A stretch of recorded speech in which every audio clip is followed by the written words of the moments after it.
because everybody listens to it is pretty well listening to it on the drive to and from a track. So like they're not. Yeah, true. That's right. That's when most people listen to podcasts, really, don't they? Yeah, that's for sure.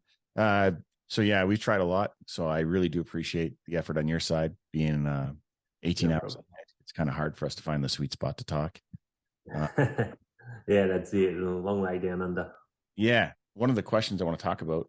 You grew up on or live on pretty well Australia's enduro or trials mecca. Was it Glen Maggie?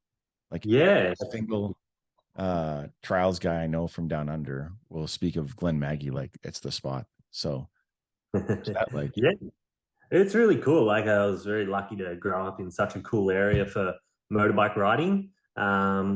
We host a trials event here every once a year in at Easter time.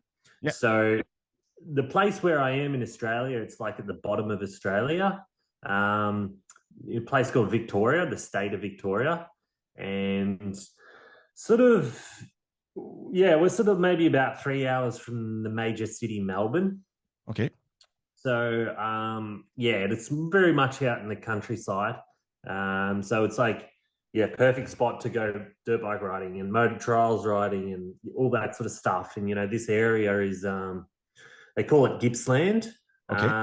sort of like the region kind of thing. And yeah, a lot of motorbike riders around here.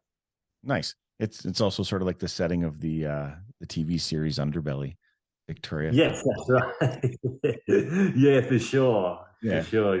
It's Yeah, it was kind of like a I don't know when that came out, but I know when it did come out, you guys weren't allowed to watch it until the trials were over and everything. It's pretty that's secret. right. Yeah, I remember that now. Yeah. Yeah.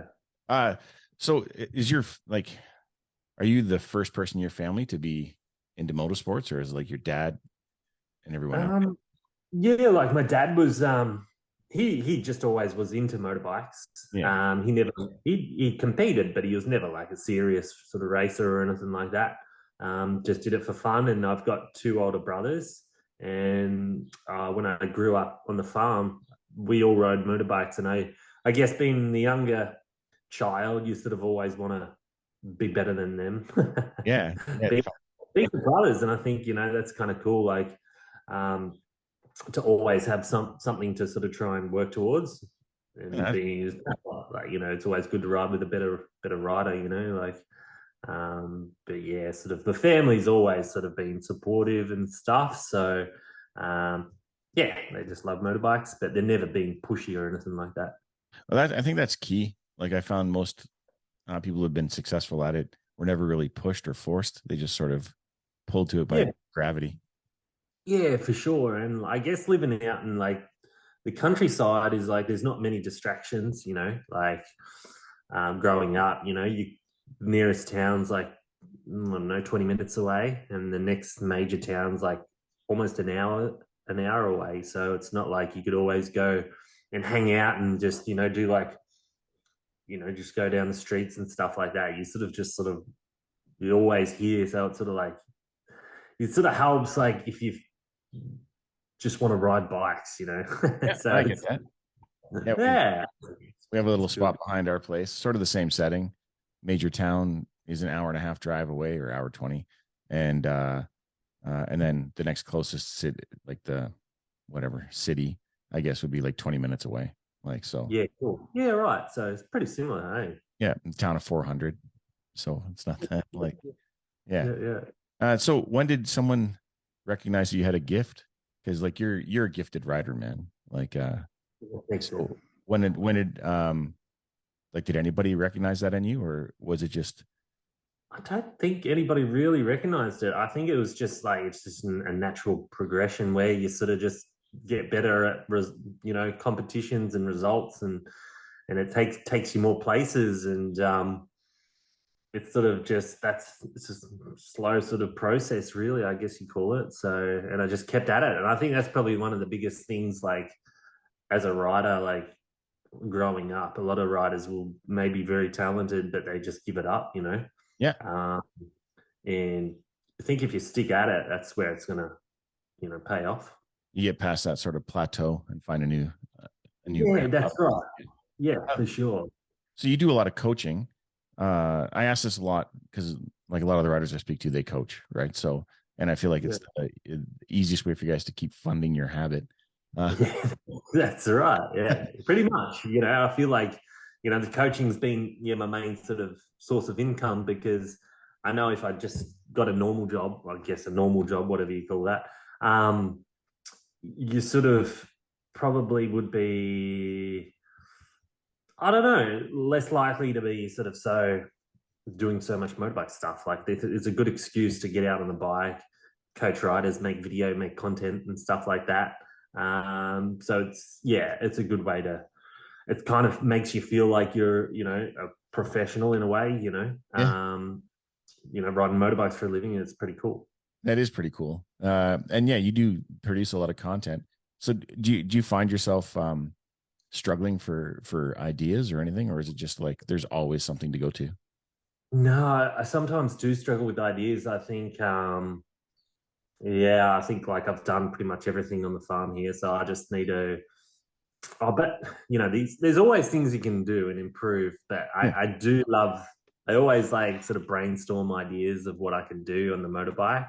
yeah, Always coming up with ideas and things like that. And it's just a lot trying to find like someone to film half the time. That's because a lot of the times you'll be riding by yourself and stuff, like training on your own, and then you're like, oh, I really just need someone to just film this section right now. So you do a lot of cool stuff, but you never get it on camera half the time. have you thought about setting up a bunch of trail cameras or getting yourself a drone? Yeah, for sure. Like, I actually want to get one of those things where you just put it on the tripod and the camera just follows you around. Okay. Yeah, so I like because a lot of the times, like I'll just be riding by myself down the paddock after a clinic or something. I can just set the tripod up, and I can just bust out a trick. Because sometimes it takes me like freaking a million goes to get something cool. Yeah, Someone holding the camera gets pretty sick of it. I bet you. Well, yeah, there's a fella here. Um, that's what he does.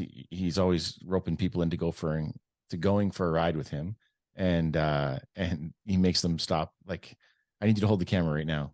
He's like he does his little thing, and then if it's a success, it's not such a burden. But if it's a failure, he's just like, oh man, I feel like a pain in the ass. But like, Yeah, I know, because you can see that on their face. They're like, I'm freaking over this.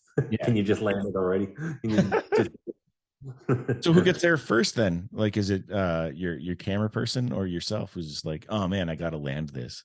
Like, who's putting more pressure? I think you're putting more pressure on yourself for sure. Yeah, yeah, Yeah, yeah. Because you're just like, I know this guy's like sicko of this camera. I've got to land this trigger right now. yeah. And there's like hundreds of memes out there, like me doing it with nobody watching, and it's just like perfect. And then as soon as there's an audience, like complete fail, right? Like Oh, so. 100%. Yeah, yeah. When the camera's out, it just changes this sort of dynamics a little bit because it's kind of good. It feels like there's a crowd watching, even though it's just a bloody camera.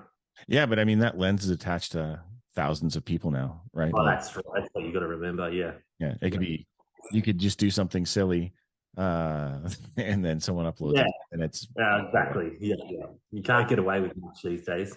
no, it's like during the pandemic, I guess Graham Jarvis was filming himself farting around in the backyard and crashing through his shed, sending Yeah. over 1 million followers like in just a couple of days. So, It's amazing. Yeah. yeah, Yeah. Yeah. it's success is not always the path to fame, I guess. That's true. That's true.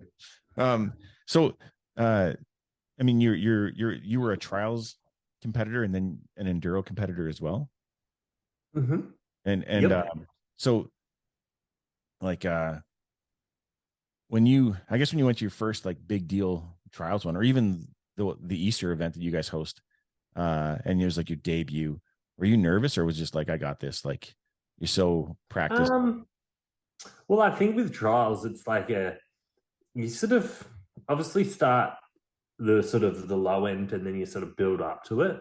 Okay. So, so like with trials, you never jump up right into that top spot because you just naturally you sort of work your way up through the ranks. Okay.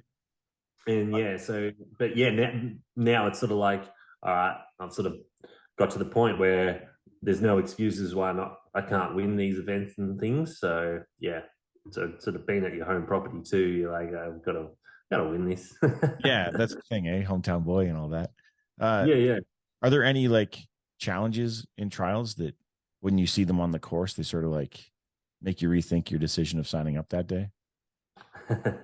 Some usually pretty keen to have a crack at most things, like I'll try anything really. Some stuff, if the section setters set something a little bit dangerous, then you're always going to like probably question it a lot more. Sure.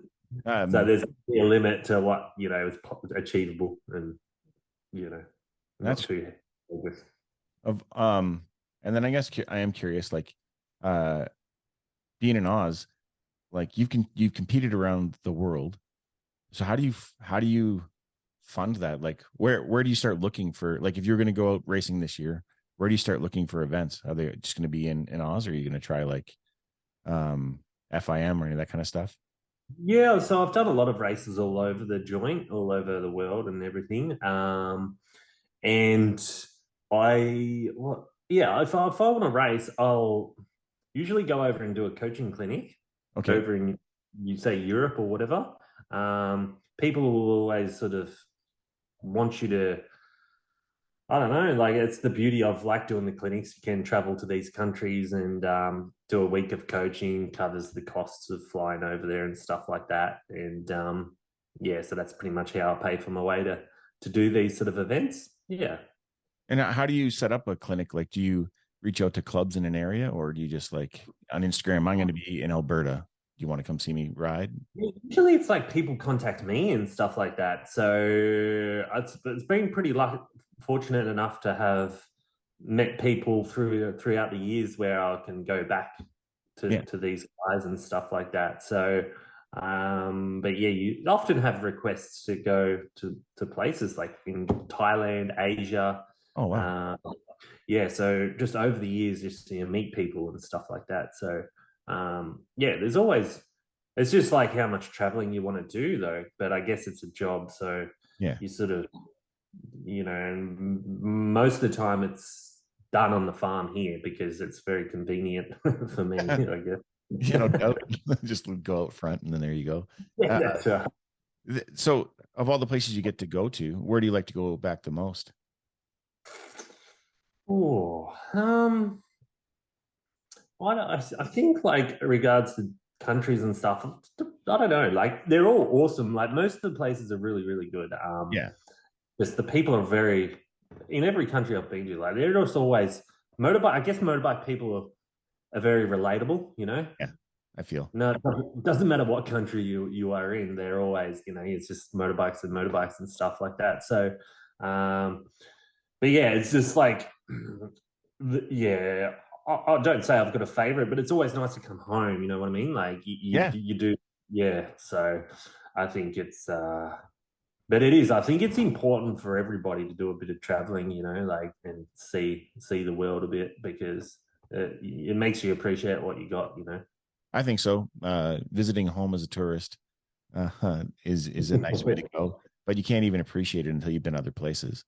Like, Oh, for sure. Yeah, yeah. Like I've done a bit in like some Asian countries before where you just like these people are just on the streets trying to sell stuff on the sideline and little markets and things and little shelters and you're just like, man, these guys got it tough. yeah, it's a hard life. Yeah, Um, yeah. so, uh, yeah, I guess like I know everybody's going to want to know about um, your unfortunate accident or what have you during the enduro race in March 2021. But like we can talk about that later, um, if at all. I don't know. Yeah, Uh, I'm open up. I'll talk about it. Yeah. yeah. Well, okay. We'll cut to that. Um, that was a pretty big deal. Like you try some nutty stuff on a bike, right? So like if Yeah.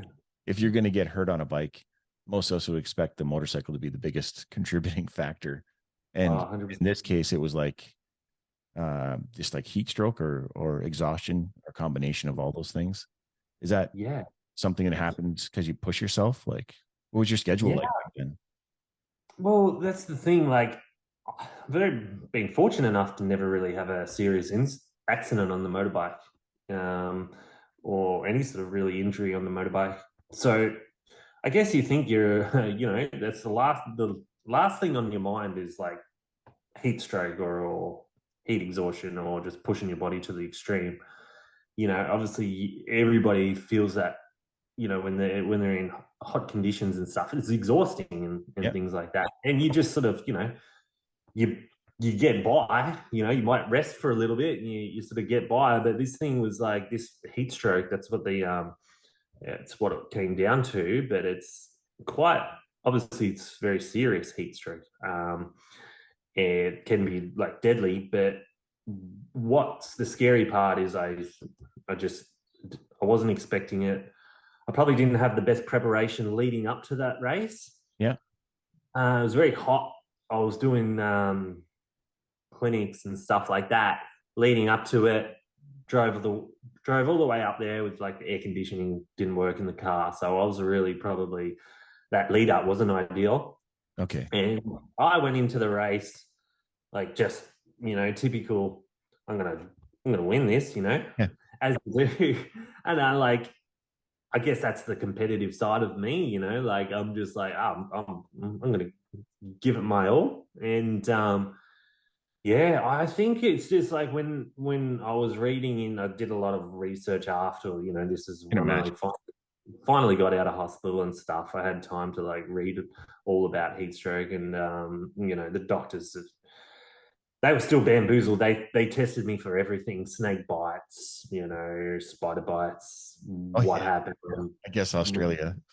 Yeah, well, that's it. You never know. Like, and I think because I was just doing some really weird stuff on the motorbike. I don't remember the day. Okay. Um, so it was about an hour and a half into the race. Yeah. And I started at the sort of mid pack and I worked my way up to the front. And I was leading at that stage, apparently. I don't remember. But and then I just started just doing I guess that's when the signs, and I probably ignored the signs.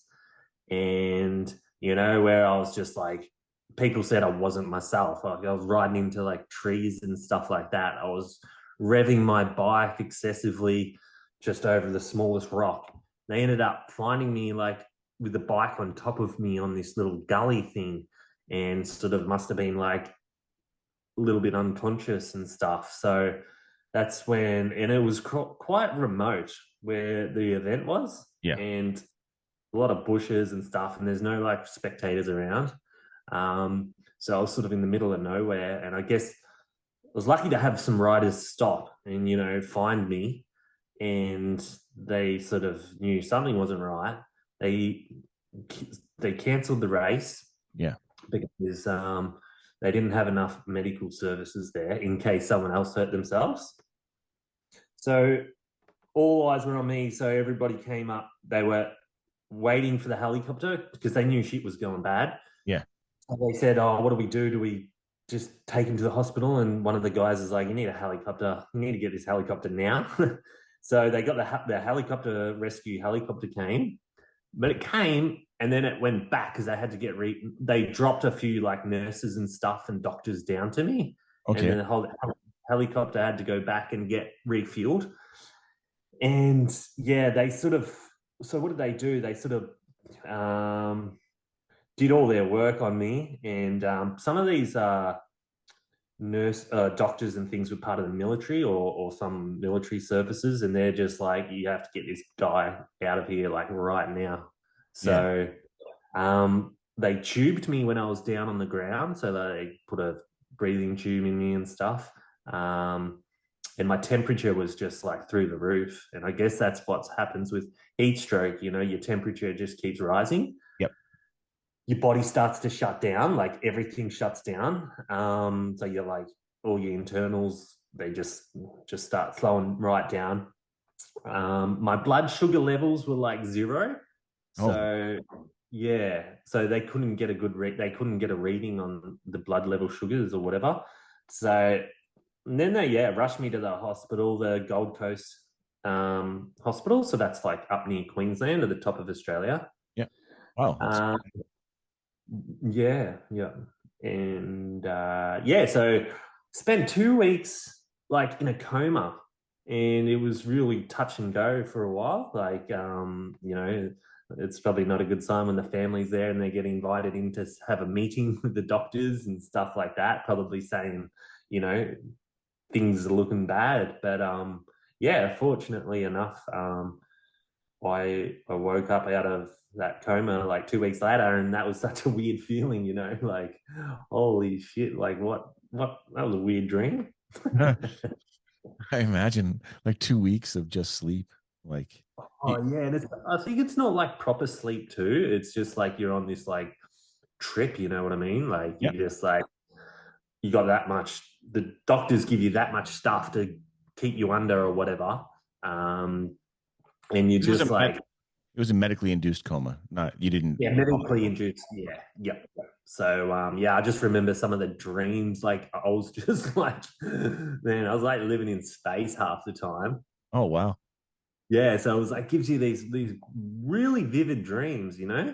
Is there any that stand out like that you can share? Because I guess they're not too Yeah, twisted. like I remember like I was in a spaceship, like in a spaceship, and I hijacked the spaceship, and I knew something wasn't right because I'm like, I'm in. I just need to end this. Whatever's going on, I'm going to crash this freaking spaceship.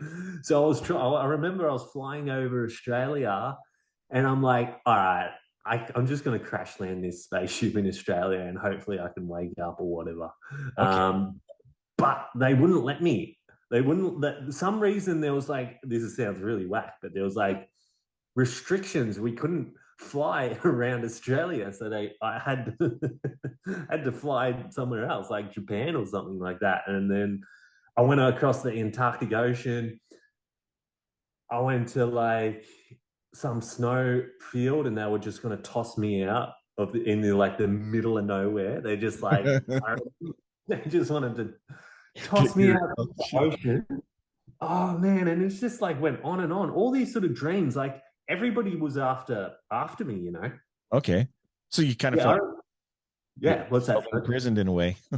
Yeah, 100%. Like I was on the run. I was on the run. Like uh, everything was trying to be like survival mode, and like I remember I was trapped under the ocean in like a big box. Okay. I had to escape it, and everything was just like this battle to just survive. Yeah. Well, I mean, metaphorically and reality, it Well, also was at the I same guess time. that's true. Yeah, like that's probably your fighting you. Yeah. It's like, and if you had just gone along, maybe we wouldn't be talking right now. Well, that's right. I remember some like people trying to like just pin me down, and I was just fighting my way off them. And I remember they're like, "Oh, he's a feisty one." I'm just like, he's not, he's not giving up, and I'm like, yeah, well, shit. Maybe if you just didn't, maybe that's where, it could have been different. Yeah. Like, yeah. Like, I mean, it's all a mystery. None of us understand how it works, right? Like, Well, so that's it. Yeah, yeah. Well, I'm glad you pulled through because, like, literally, I don't know if you're familiar with the Dirt Bike Burrito Boys, and yeah. so I had them on as a guest around that time, and then they turned me on to grassroots on enduro, and so I start following them, and then it's just like the very next event is this event, right? Like, and I was just Yeah, like, so we were talking, like I was talking with them as much as a guy could from over here, right? Like just to follow up, make sure yeah. you're okay, and that kind of stuff. But nobody knew, right?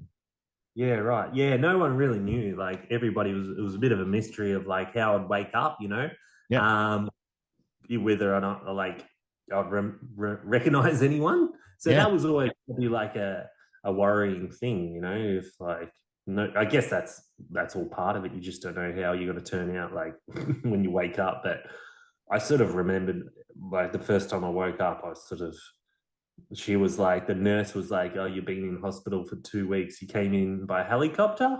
And I just remember I couldn't speak, but I was just shaking my head. I just because I'm like, I've never been in a helicopter before. This isn't right. that's crazy. Uh, Yeah. for your wife, And I then guess it was pretty scary. Yeah, I think for everybody it was very scary, and the parents and everybody, my brothers Yeah. and stuff like that. Yeah, because what happens was like I woke up and everything was cool. And then, maybe a week later, they went to take my tube out, like my breathing tube, Okay. and some shit went bad there. Like my diaphragms didn't, like in your lungs or whatever, they were not doing their thing. Okay. So that was a panic moment. So for a minute, I wasn't breathing and stuff like that. So they had to quickly like put the tube back in. Oh, And then I was like back in an induced coma for a bit after that again. So I was sort of in and out of all these sort of induced coma things, and yeah, and then I just remember that breathing tube was just so horrible to have in your mouth. I could Like imagine. all I wanted to do was just like drink some water, and the thought of drinking water was just like the best thing on earth. I reckon, like. You see your nurses and stuff, and they're just like drinking their waters, and you're just like trapped in your body. And you just like, man, yeah. The water was like the thing. Hey, like, uh, It's just like, when I finally got that tube out, oh my God, and I finally got to have a drink of water, or I wasn't water at first. It was like ice chips. They call it like just little oh yeah, fucking, yep, um, yeah, whatever. shaved ice. Yeah, yeah. And like I started using that, and that was just like the best thing in the world. Okay, and then after, like, I remember the images of you coming out of the, not actually out of the hospital, but I remember when you were giving us like a kind of like a thank you update or all that kind of stuff, and then you were showing like you'd lost all that weight and you were starting Um, to fight. I Like, was like, it looked like I was in like some sort of concentration camp or just yeah, prisoner of war. Like I lost so much weight, and I had stages in when I was in hospital where I'd like get really kind of like fat almost, like I was bloated almost. So okay, I went through a lot of these sort of stages. I guess that's with your body. That's all part of it. And yeah, but I really struggled. And this is another reason I went back into a coma because I I couldn't eat really for a few days. Like it was just such a struggle. Um, so it was so difficult to get food in. So they had to put a feeding tube in that goes up okay, your nose. yep, That's why I had the dangling thing going on. But yeah, they just had to feed me through that for a long, long time. And I was sort of like, yeah, nervous to get off that thing because I knew once you're off that thing, you have to sort of force yourself to eat food. yeah, So that was a real big struggle. So putting the weight, like sort of similar to where I was, but yeah, it was took a long time. Like I lost so much weight, and just being able to move, like that was the hardest thing in the world. Just sitting up out of that hospital bed. yeah. And did you lose, like, it's gonna sound weird, but did you lose skills like eating and drinking? Oh, yeah, man. Like I had to like learn how to sort of do all that stuff again, like just pour a glass of water. It was so hard to do. Oh wow, like, yeah, Yeah. that's full rehabilitation, like from, Yeah, pretty much. Yeah. I had to sort of do like all these little rehab things for a long time. Um, just learning to like walk sort of thing. I didn't really lose like the knowing how to do it. It's just like my body was just that weak. It okay, just just building the struggled muscle back. Yeah. just get that muscle back. I was using like my iPhone to like do weights in the hospital. Okay. Like, to me, the iPhone felt so freaking heavy. I just like, yeah, that's what I'm holding in my hand. Yeah, that's I right. can, there's enough weight in there though. So Well, that's it. Yeah. Yeah. So it's just stuff to keep yourself occupied in hospital. you're rehabbed. You're like, how long was it from the hospital to the bike? I reckon it was like maybe so in March, April, May, June. I reckon it was about 4 or 5 months. I reckon I got back onto the bike and just like this was when I say got back on the bike. This was like well and truly not ready, but I just wanted to see. That's fair. Like, but and what did you do? Just like I was like a sea grader, like I couldn't do much at all. It was like just riding around in the backyard doing circles and stuff. okay, And then yeah, and then I knew like, all right, cool, I can at least do the clutch and throttle and stuff and all that sort of thing. yep, And that was cool. What I struggled with was my shoulders a lot because sitting in bed for so long, my shoulders came forward a lot, so I didn't have much movement in my shoulders. okay. So I Um, really struggled with like bike movements and things like that. So I sort of just didn't rush anything, and it was probably, I don't know, another few months. So it was probably a good like sort of 10 months off the bike, really. okay, and then um, like I guess 10 months. So it was like 10 months, and then you could do like you have a nice loop behind your house. Like there's the your course, your track. Uh, Yeah, yeah. It was probably like I wasn't getting into that stuff. I was just more or less just getting back to wheelies and all that sort of little things. And it was only on the trials bike. I never got back onto the enduro bike much. okay, Uh, the trials was probably the best sort of thing for me to just ease my way back into riding. yeah, I imagine because it's like home and like Yeah, yeah, yeah. yeah. And it's lighter, and I was a weakling, so yeah, it's just easy to just maneuver, I guess, or just ride in general. And then did you have you raced since then? Yeah, so I've done like a couple of races now.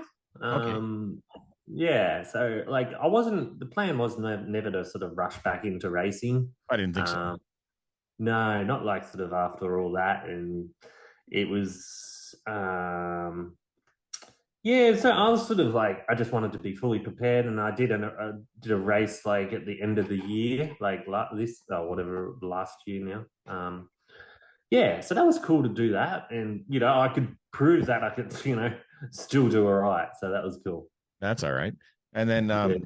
so this whole thing, like if you could go back and do everything differently, the lead up, I guess, is where you would have made your changes. Also getting the air conditioning fixed in your truck.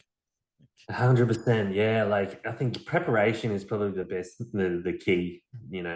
Yeah, And going in with like a relaxed mindset. Like not stressing about or what you're going to come or whatever. It's just like, yeah, you're riding your bike, and that's probably where I screwed up. Like you just got to just relax a bit more when you do the competitions.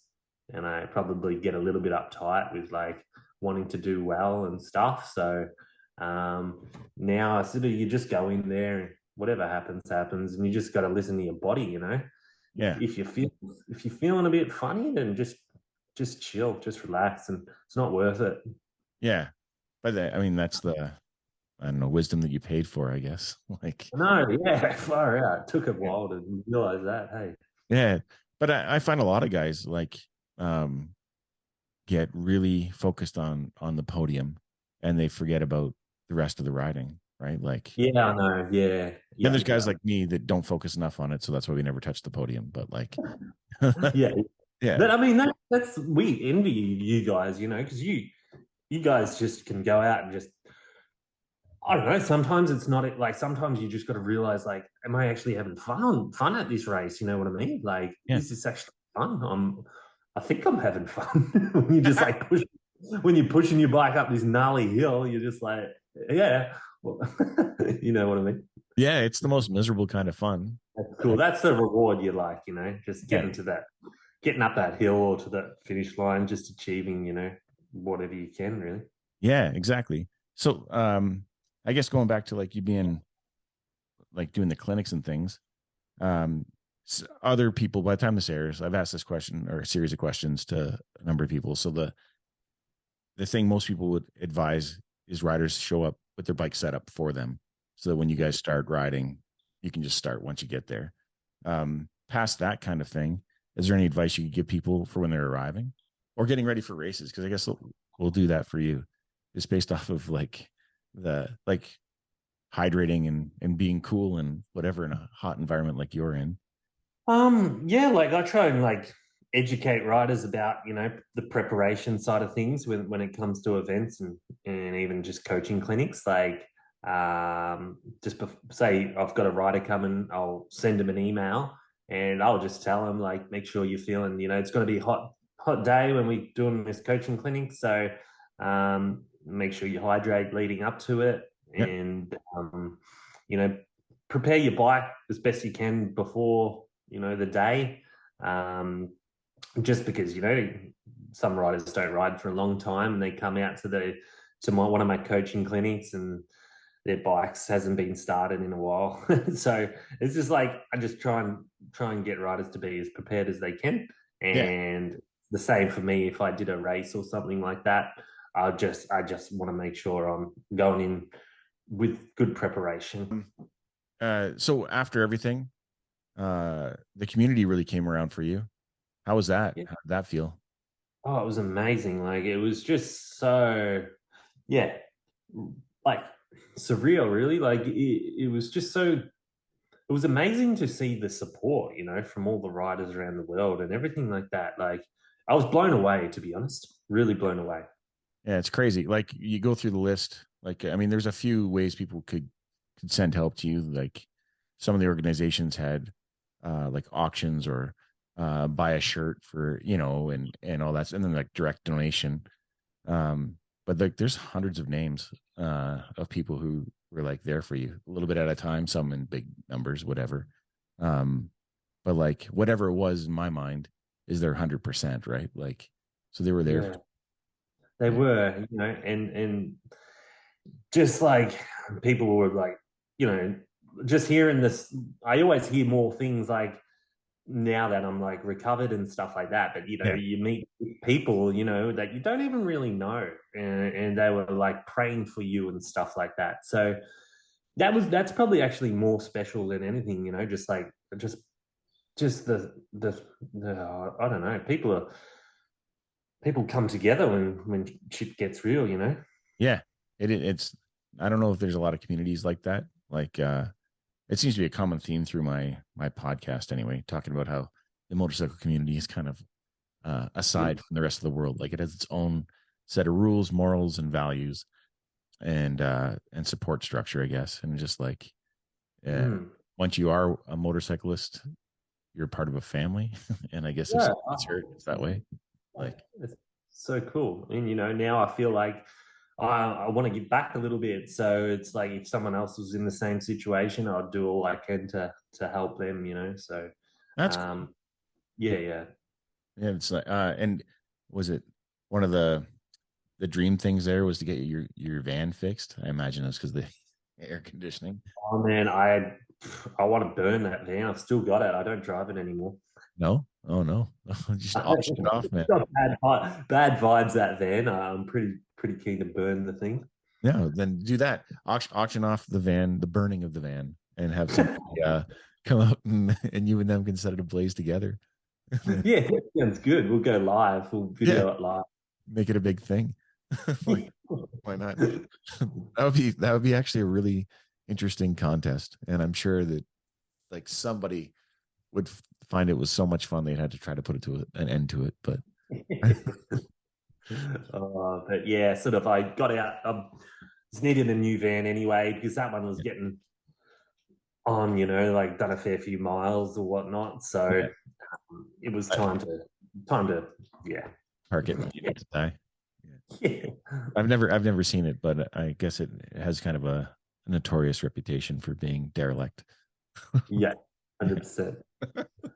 Well, I don't know. Is there anything you want to talk about? Like, yeah, what are you doing now? Like, what's your like your current So project? again, now I'm just sort of like just working on of sort of my coaching or schedule for the year. Yeah. So I've got a few riders coming over to Australia, like Mario Ramon, he's Okay. coming over, and Graham Jarvis, he's Nice. coming over. He's coming over in March. So I'm sort of managing all the like emails and sorting it all out for him and stuff like that. So yeah, that's kind of keeping me busy at the minute and just doing stuff like setting up this the farm a little bit more for hosting riders and stuff like that, clinics, and just building it like a better place for making it more comfortable for riders because they travel a long way, and I just want to give them the best experience. So I'm quite often building a lot of tracks and things like that, and on average, I'm sort of coaching maybe 4 days, 3 or 4 days a week. Oh, wow. Yeah, so this time of year it's a bit quiet because it's like summer here, so it's quite hot, Okay. and a lot of people just sort of let the bikes just sort of, I don't know, leave the bikes alone for a little bit, and then they sort of once the weather sort of cools down a little bit more, then that's when it sort of picks up again. So yeah, and yeah, so that's sort of like what I do. I ride my mountain bike a fair bit. I love fishing and stuff like that. So yeah, just like tinkering away at things and being on the farm. There's always something to do, whether in a tractor building tracks or whatnot. Yeah. Um, and we've had a crazy season. It's been like really wet throughout the year, so there's so many friggin' weeds, and like my tracks are just overgrown, so mega. It's Oh, like, yeah. So I'm trying to like just get out there with a chainsaw and trim them all back. that's fair. And Yeah, I guess you're just not riding often enough if the weeds are growing in where. well, that's it. Yeah, for sure. That's crazy. So you're gonna have the goat out on your farm. That should be good for weed control. Yeah, yeah, that's right. Put him to work, I reckon. Yeah, I would. Like, why not? He's a quiet guy, so he must like working hard. Yeah, Like, yeah, for sure. Yeah, uh, so it should be cool having him. that's sweet. Yeah, I know. Like on your Instagram and all that, you seem pretty jazzed about having him come out, and hopefully locally, everybody's sort of excited to play with him. Like, Yeah, I think so. Like with a name like what he's got, it's like it draws riders all over the world, I guess, and just want to hang out with him. yeah, that's fair. And learn how to wheelie. Learn And how to, yeah, that's right. how long will he be there? Like 2 weeks or? Well, he hasn't told me yet, but he's just given me a weekend date. So I'll just, and it's still a bit off, and that's why. But you've got plenty of time to The little work on the. details. Yeah, yeah. Don't worry. I'm not Yeah. going to pressure you to say something that can't be unsaid. And Not at all. inspired. Yeah, Well, yeah. So yeah, no, but I've got my own people to coach anyway, so that I'm always kept pretty busy with that. So it's cool. that is cool. Do you have any plans to come to Canada? Absolutely, yeah. I've been there. Oh, I've been there once or twice now, and I want to go back for sure. Yeah. Yeah. Where So, have you been? well, I never went to like the BC like area. Yeah. I was on the more the east side, I guess. Ontario or Nova Scotia? Yeah, Oh, yes, okay. yeah, that sort of side, and I did a coaching clinic at what's that place called? It's like where the French speaking place. Oh, New Brunswick has. Oh, Quebec is like the French province. New Yeah, I did. Brunswick, Yeah, yeah, and New Brunswick is like our only official bilingual province. And yeah, then right. Yeah. so, Yeah. Hey, sponsors are I ride Sherco, so yeah, Sherco Australia. yeah, Um, and I've just got a couple of new sponsors on board, CTO Industries, so they help out with vehicle like wheels and just like off-road stuff for vehicles and things like that. So they've helped me out deck my van out how like pretty cool to be like livable and stuff like that. nice. So they're a huge cool sponsor, and like I've got Mad Mex. It's like a Mexican food chain in Australia. I don't know if you guys would have them over there, but yeah, they're quite big in Australia, so they helped me out a bit. So shout out to those guys, and yeah, and then well, they're my major sponsors at the minute. So, and I'm not sure what gear and stuff I'll be running next year. So we'll just leave it at I'm not sure what Yeah, be running, So um, we'll just see what happens in the next week or so, and then I can thank those guys. that's awesome. All right, I'll stop recording here right now, and then we can just chat. There you go. Oh, this thing story.